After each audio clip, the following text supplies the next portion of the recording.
राघव सिया को ठाकुर विजय प्रताप सिंह की हवेली वापस ले जाने के लिए तैयार हो गया था ताकि वो लोग वहां जाकर निया की जान बचा सके।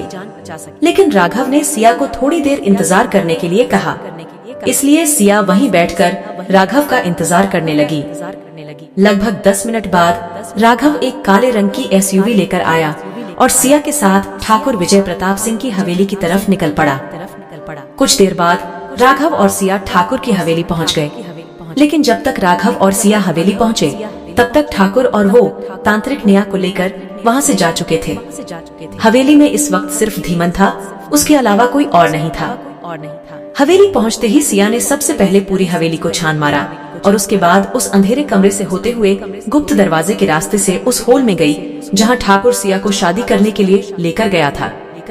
लेकिन उस होल में फिलहाल कोई नहीं था और वो पूरा होल, जो पहले बहुत गंदा था लेकिन अब एकदम पूरा क्लीन था। उस कमरे को देखते ही सिया दौड़ती हुई बाहर आई और राघव से कहने लगी, राघव, इस वक्त निया, ठाकुर और तांत्रिक तीनों में से अंदर कोई नहीं है।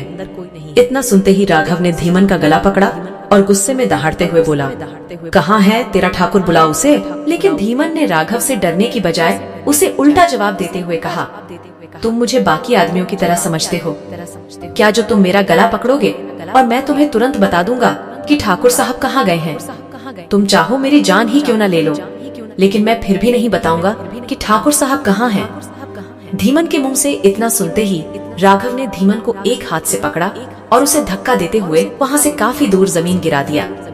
राघव के एक धक्के से धीमन काफी दूर जमीन पर जाकर गिरा और दर्द से कराहते हुए बोला, तुम चाहे मुझे मार लो या पीट लो, लेकिन मैं कभी नहीं बताऊंगा कि ठाकुर साहब कहाँ गए हैं। धीमन के मुंह से इतना सुनते ही राघव को गुस्सा आ गया और उसने अपनी जेब से पिस्तौल निकाली और सीधा धीमन के माथे पर तानते हुए बोला, तो तू नहीं बताया कि तेरे ठाकुर साहब कहाँ गए हैं। अपने सामने तनी हुई बंदूक की नोक देखकर धीमन के पसीने छूटने लगे और डर से कांपते हुए होठों से धीमन ने कहा, अरे भाई, अब क्या मुझे जान से मारोगे? मैं बताता हूँ कि ठाकुर साहब कहाँ गए, लेकिन प्लीज मुझे मत मारो। धीमन के मुंह से इतना सुनते ही राघव मुस्कुराते हुए बोला, क्यों ठाकुर के चमचे निकल गई तेरी सारी हेकड़ी? चल अब बता कि तेरे प्यारे ठाकुर विजय प्रताप सिंह कहाँ गए हैं। देख धीमन, मैं 3 तक गिनूंगा, उसके बाद भी अगर तूने नहीं बताया तो मैं गोली चला दूंगा। और इतना कहकर राघव ने काउंटिंग करना शुरू किया और बोला, 1 2। राघव 3 बोलता उससे पहले ही धीमन हाथ जोड़कर अपनी गर्दन झुकाते हुए बोला, वो ठाकुर साहब अपनी गर्लफ्रेंड निया को लेकर तालाब के पास उस खंडहर में गए हैं जहां नंदिनी को जलाया गया था।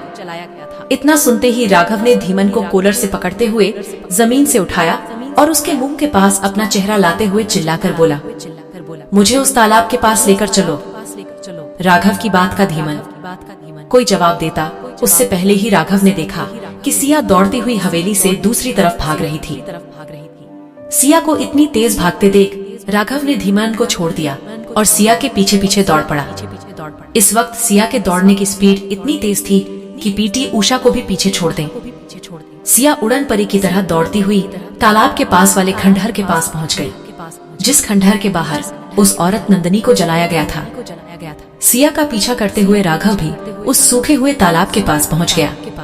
वहां पहुंचकर राघव ने जैसे ही अपने सामने उस टूटे हुए खंडहर को देखा तो राघव सोच में पड़ गया कि सिया को यहाँ के तालाब और खंडहर के बारे में कैसे पता, जबकि वो तो यहाँ पहली बार आई है। लेकिन राघव अभी आगे कुछ सोच पाता उससे पहले ही सिया उस खंडहर के अंदर चली गई। सिया को खंडहर के अंदर जाते देख राघव भी दौड़ता हुआ खंडहर के पास आया और अंदर का नजारा देखकर दंग रह गया।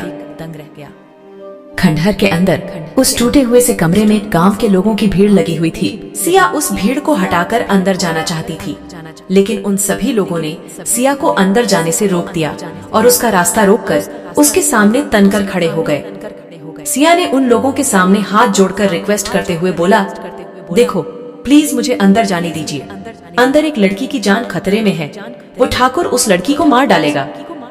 सिया के इतना कहते ही उस भीड़ से एक आदमी चिल्लाते हुए बोला, ए लड़की, तू हमारे ठाकुर साहब के बारे में कैसी बातें कर रही है? वो यहाँ किसी लड़की को मारेंगे नहीं, बल्कि इस गांव के श्राप को हटाने के लिए तांत्रिक बाबा के साथ मिलकर तंत्र विधि कर रहे हैं। हम तुम्हें उन्हें डिस्टर्ब करने नहीं देंगे और अगर तुमने अंदर जाने की कोशिश की तो हम तुम्हें ही मार देंगे।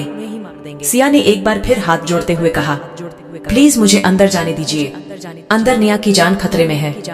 वो ठाकुर, वो कोई विधि नहीं कर रहा बल्कि उस लड़की का बलिदान दे रहा है और ऐसे बलिदान से किसी का श्राप नहीं हटता। ये सब उस तांत्रिक का ढोंग है। तभी उस आदमी ने चिल्लाते हुए कहा है, लड़की बंद कर अपनी बकवास। अब तू हमें बताएगी कि ठाकुर साहब जो कर रहे हैं वो गलत है और तू सही। देखो लड़की, अगर अपनी जान प्यारी है तो चल निकल यहाँ से, वरना हम गांव वाले भूल जाएंगे कि तू एक लड़की है। इतना कहकर वो गांव वाले सिया की तरफ बढ़ने लगे। तभी राघव ने बाहर खड़े होकर अपने हाथों में ली हुई बंदूक से आसमान में फायर किया, जिसकी वजह से गांव वाले डर के मार 2 कदम पीछे हट गए और राघव ने चिल्लाते हुए कहा, दूर हटो मेरी सिया से। फिर राघव अपने हाथ में बंदूक लेकर अंदर आते हुए बोला, तुम जिस ठाकुर की पैरवी कर रहे हो ना, वो ठाकुर कोई देवता नहीं है बल्कि मासूम लड़कियों के साथ शादी करके उनका बलिदान देने वाला राक्षस है, जो श्राप के नाम पर तुम सबको बेवकूफ बना रहा है। ऐसे किसी मासूम लड़की की बलि देने से ना तो कोई श्राप हटता है और ना ही किसी की बद्दुआ। फिर राघव ने अपनी बंदूक की नोक उन गांव वालों की तरफ तान कर उन्हें धमकी देते हुए कहा, अभी के अभी तुम सब लोग यहाँ से हट जाओ, वरना मैं एक एक को गोली से उड़ा दूंगा। एक तो तुम लोग उस ठाकुर के गलत कामों में उसका साथ दे रहे हो और ऊपर से हमें अंदर जाने से भी रोक रहे हो। इसलिए तुम लोगों को मारते हुए मैं 1 सेकंड के लिए भी नहीं सोचूंगा, क्योंकि तुम जैसे पागल लोगों की जान से अच्छा तो एक निर्दोष लड़की की जान बच जाए। राघव की दहाड़ भारी धमकी सुनकर वहाँ खड़े सभी लोग 2 कदम पीछे हट गए और उस कमरे से दूर हट गए जिस कमरे में ठाकुर विजय प्रताप सिंह उस तांत्रिक के साथ मिलकर निया का बलिदान देने वाला था। उस दरवाजे के पास आकर सिया ने दरवाजा खोलने की कोशिश की, लेकिन दरवाजा अंदर से बंद था, इसलिए नहीं खुला। तभी राघव आगे आया और उसने एक ही झटके में दरवाजे को तोड़ दिया। दरवाजा खुलते ही जैसे ही सभी लोगों ने अंदर झांक कर देखा तो सभी लोगों की आंखें फटी की फटी रह गई। सिया और राघव के चेहरे की हवाइयां उड़ गईं। आखिर उन लोगों ने अंदर ऐसा क्या देखा? क्या ठाकुर ने निया को मार दिया था? जानने के लिए सुनते रहिए सीक्रेट ऑफ डेवलॉनली ऑन पॉकेट FM पर।